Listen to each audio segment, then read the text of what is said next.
कृष्णः त्वदीयपदपङ्कजपञ्जरान्ते अद्यैव मे विशतु मानसराजहंसा प्राणप्रयाणसमये कफवातपित्ते कण्ठावरोधनविधौ स्मरणं कुतस्ते। बोलो श्री कृष्णचंद्र भगवान की जय। एकादशी माता की जय।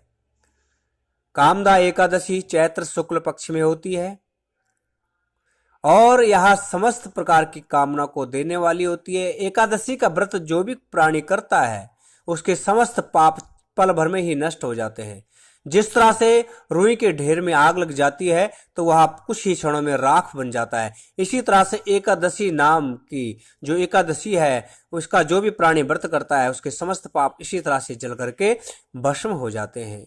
यह पुरातन इतिहास है, इसकी कथा आपको सुनाता हूँ। युधिष्ठिर जो है भगवान श्री कृष्ण से पूछते हैं कि आपने इतनी एकादशी का व्रत का कथा सुनाई है, कृपया अब चैत्र मास के शुक्ल पक्ष की जो एकादशी है इसकी कथा भी सुनाइए। भगवान कहते हैं कि युधिष्ठिर आप बहुत भाग्यशाली हैं और आपकी जो श्रद्धा है यह बहुत ही अच्छी है और अब मैं आपको कथा सुनाता हूँ।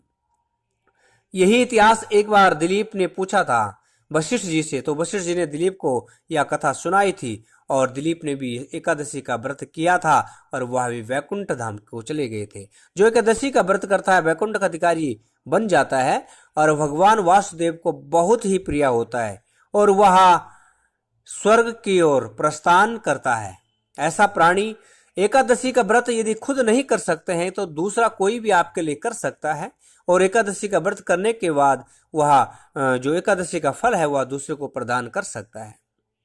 तो एकादशी की महिमा जितनी कोई कह सके वह कम है, लेकिन पूर्णता कोई एकादशी की महत्तम तो कह ही नहीं सकता है।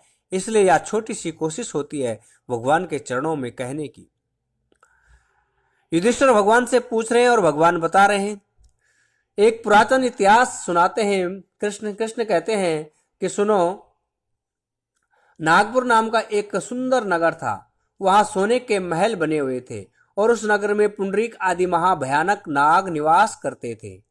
पुंडरीक नामक नाग उन दिनों वहां राज्य किया करता था और गंधर्व, किन्नर और अप्सराएं भी उस नगरी का सेवन करती थी।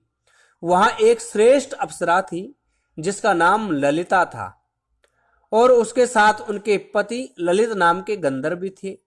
वे दोनों पति पत्नी वहां नृत्य किया करते थे, लेकिन वो दोनों पति पत्नी दो शरीर होते हुए भी आत्मा एक थी, यानी एक ही आत्मा दो शरीरों में थी। आप ऐसा कह सकते हैं एक दूसरे के बिना एक पल भर में भी नहीं रहते थे और जहां भी जाते दोनों जाते और जहां भी वो कोई भी अपना नृत्य करते तो दोनों साथ में करते, दोनों परस्पर नृत्य करते।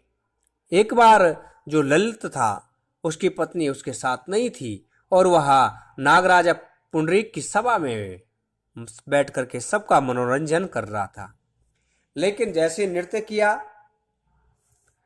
और उसी समय ललित का गान हो रहा था, किंतु उसके साथ उसकी पत्नी ललिता तो थी नहीं, लेकिन वो क्या करते, गाते गाते वह ललिता का स्मरण हो आया कि यदि मेरी पत्नी भी मेरे साथ होती तो हम कितना अच्छा और भी नृत्य करते और राजा को रिझाते। उसके पैरों की गति रुक गई, जीभ लड़खड़ाने लग गई। नागों को श्रेष्ठ एक वहां पर बैठा हुआ था, करकोट नामक का जो नाग था, उसने देखा और उसने ललित के मन का संताप जान लिया। वह जानता था कि यह क्या सोच रहा है। वह नाग करकोट नामक जो नाग था वह दूसरे के मन की बात को समझता था, तो उसने उसकी मन की बात भी समझी और वह चुपके से गया और अपने राजा को बता दिया कि यह जो अपनी पत्नी का स्मरण कर रहा है। करकोटक की बात सुनकर नागराजा पुंडरीक की आंखें लाल हो गई, क्रोध से भर गया।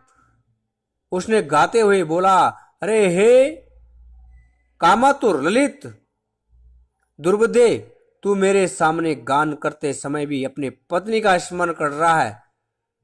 मेरी अवहेलना है। इस समय तेरा ध्यान नृत्य पे और मेरी तरफ होना चाहिए था। जा मैंने जो तप किया है इसके बदले में तुझे श्राप देता हूं। महाराज पुंडरीक ने श्राप दे दिया और कहा, जा तू जाकर के राक्षस बन जा। इतना कहते ही वह राक्षस हो गया, भयानक मुख हो गया, विकराल आंखें हो गई, देखने मात्र से उसको डर लगता था, ऐसा बन गया। ललिता ने अपने पति की इस आकृति को देखा तो बहुत दुखी हुई, रोने लगी, चिंतित हो गई। अब क्या करें, मेरे पति ने कोई पाप तो किया नहीं था जो इसे इतना बड़ा दंड मिला। हाँ, पूर्व जन्म के कोई अवश्य किया होगा। क्या करूं, कहां जाऊं, मेरे पति पाप से दूर कैसे हुई। वह रोती हुई विलखती हुई घने जंगलों में पति के पीछे पीछे चलने लगी। वन में उसे एक सुंदर आश्रम दिखाई दिया जहां एक शांत मुनि बैठे हुए थे। उनका किसी भी प्राणी के साथ कोई वैर विरोध नहीं था। ललिता शीघ्रता से उनके पास गई, मुनि को प्रणाम करके उनके सामने खड़ी हो गई और मुनि बड़े ही दयालु थे। उस दुखी को देख करके बोले, सुबह तुम कौन हो, कहां से आई हो, मेरे सामने सच बताओ। ललिता ने कहा, महामुनि, वीरधन नाम के एक गंधर्व है, मैं उन्हीं महात्मा की पुत्री हूं।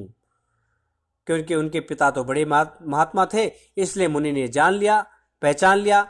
अच्छा, आप ललिता हो? हाँ प्रभु, मेरा नाम ललिता है और मेरे स्वामी अपने पाप दोष के कारण राक्षस हो गए हैं। उनकी यह अवस्था देख करके मुझे चैन नहीं मिलता है, मैं बहुत दुखी हूं। इस समय मेरा जो कर्तव्य है वह मुझे बताइए, मैं क्या करूं, कहां जाऊं? ऐसा कौन सा मैं पुण्य करूं जो मेरे पति को सुख मिल सके, मेरे पति का कष्ट दूर हो सके।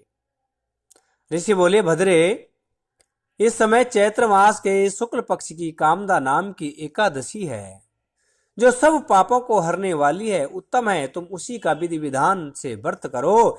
इस व्रत के पुण्य से जो भी पुण्य मिलेगा अपने पति को प्रदान करना और इस पुण्य से आपके पति का राक्षसत्व छूट जाएगा, उनका शरीर दिव्य हो जाएगा। इसी तरह से उस ललिता ने कामदा नाम की एकादशी का व्रत विधि विधान से किया और उसका जो पुण्य है वह अपने पति को प्रदान किया।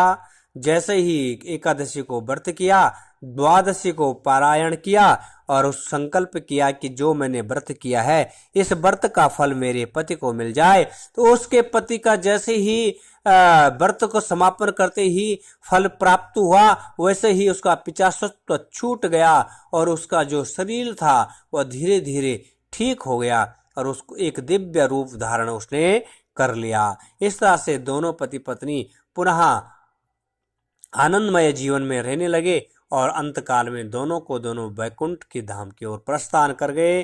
बोल सांचे दरबार की जय। तो यह थी एकादशी की महिमा। एकादशी का व्रत करने वाला